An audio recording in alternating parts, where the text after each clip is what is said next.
Good morning everyone. তো সকাল সকাল উঠে আর কী করবো, হরলিক্সটাকে খেয়ে নিলাম। খাওয়ার পরে অনেক অনেক কাজ বাকি আছে। জানো, আমি তোমাদের সাথে আর একটা কথা বলি, সেটা হচ্ছে আমাদের বাড়ির আশপাশে অনেক গাছ।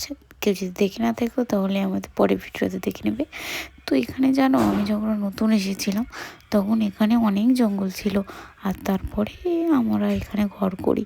তো যাই হোক, কথা বলতে বলতে হরলিক্স খেয়ে নিলাম, আর অনেক কাজ করবো। আর এটা এত সুন্দর না, এই খারাপই ছিল যেটা আমি সুন্দর করেছি।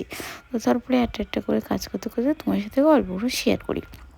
তো ডেফিনেটলি এখানে যখন আমি আসলাম, আমরা অনেক পরিস্থিতির মতো, মানে খারাপ খারাপ ভয়ানক কিছু, আমি জানি না কিছু হয় কি না দেও, কিন্তু জানো বিড়াল ডাকতো, অনেক কিছুই হতো। তারপর অনেক কিছু করার পরে এখানে আমরা ফাইনালি থাকতে পেরেছি। আমাদের আগের বাড়ি ছিল এখান থেকে বেশি দূর না। তো তারপরে আমরা এখানে উঠে আসি, উঠে এসে আমাদের এখানে ঘর, মা বাবা করে, আর এখানে আমরা থাকি।